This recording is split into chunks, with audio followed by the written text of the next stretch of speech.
read faster, read ahead. Mm-hmm. And those who need more support, then I can read slower with them.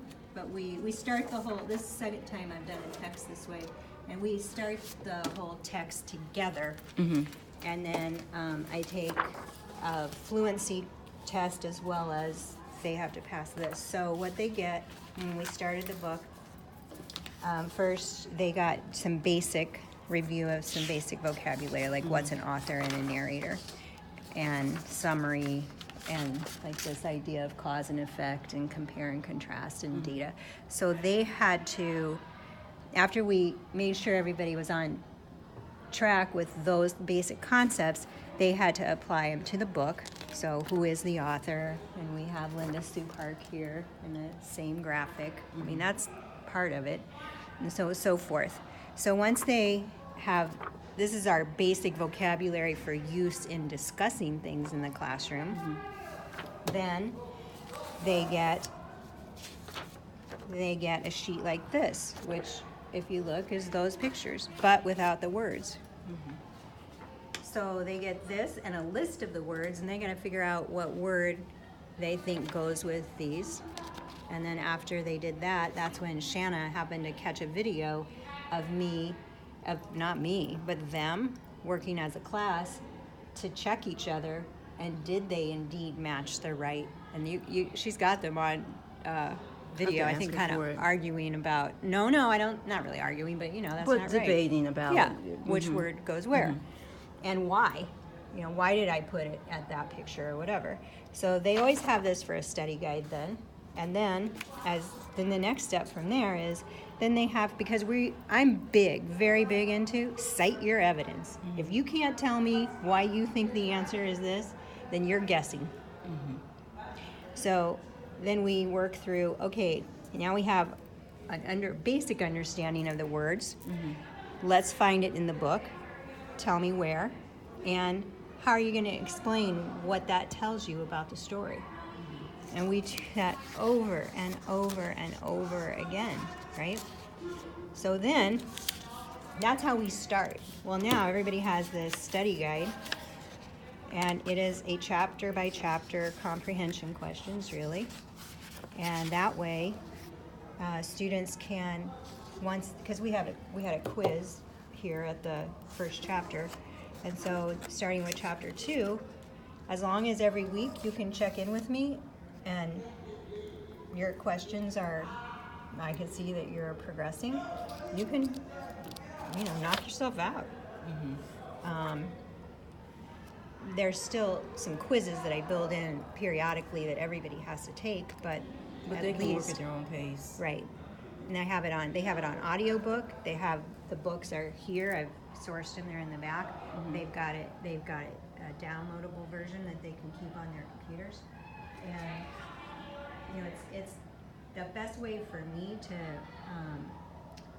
to differentiate, but like their classroom discussions, especially for this text, have been so rich.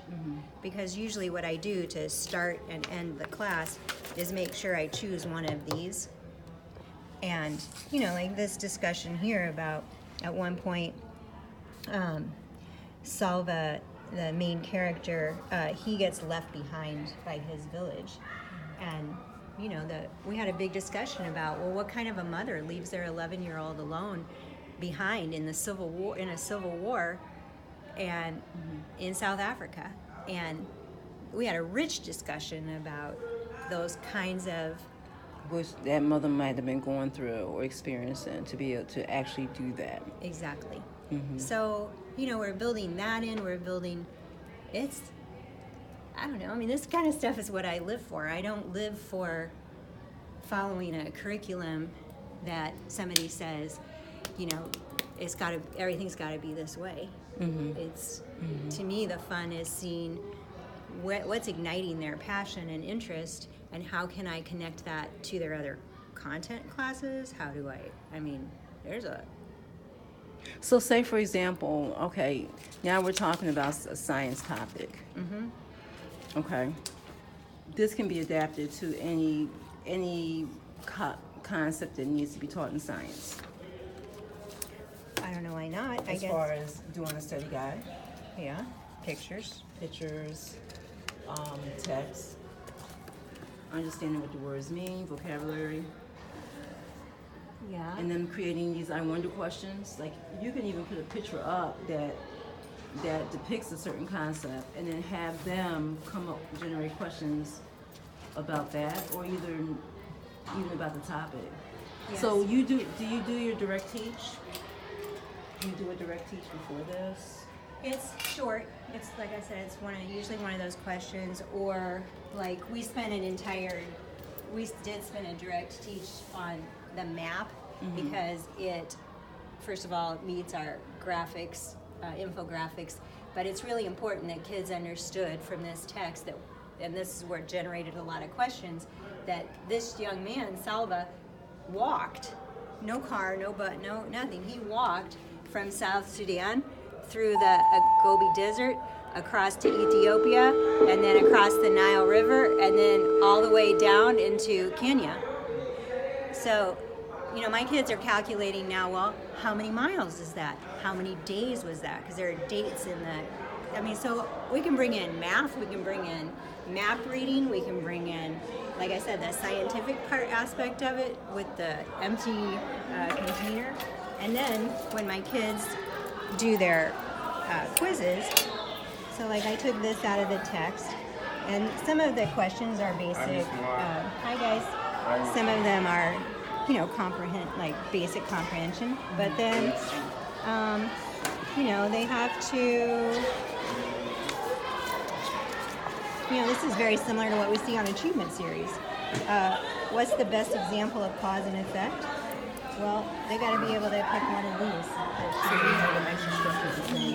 Some of it, right? And then on the other hand, there's like that extra credit question of when white Europeans colonized America.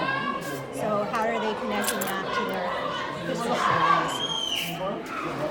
And a short answer. But then there are some, because I have to scaffold for everybody, there's some questions where the choice is based on with supporting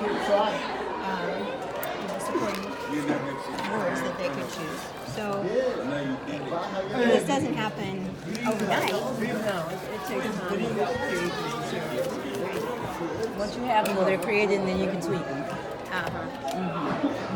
So I don't know, but it's what I guess it's what I love to do, is create materials. So these kids created their items about this particular book. Yep.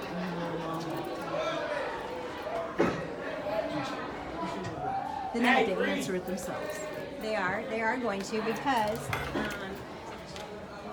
you can take this with you, but the reason these wonder questions came about, because it's in their study guide as well. So they know that we talked about, okay, now you've got all these questions, so when you're reading, you should be trying to answer your own questions. They're not all going to be in the first chapter, but When they come up, then they should be able to answer them and be cognizant of those questions that they're actually looking at. right, because you're the ones who are curious about it. I know it because I read it. So, Do you have them read them out loud? Do you have them read those questions out loud as a class, or do they create those as a group, or? they just, I'm pretty casual that way. They just shout them out and I transcribe Script while them. they, Okay. yeah. Awesome. Well, thank you.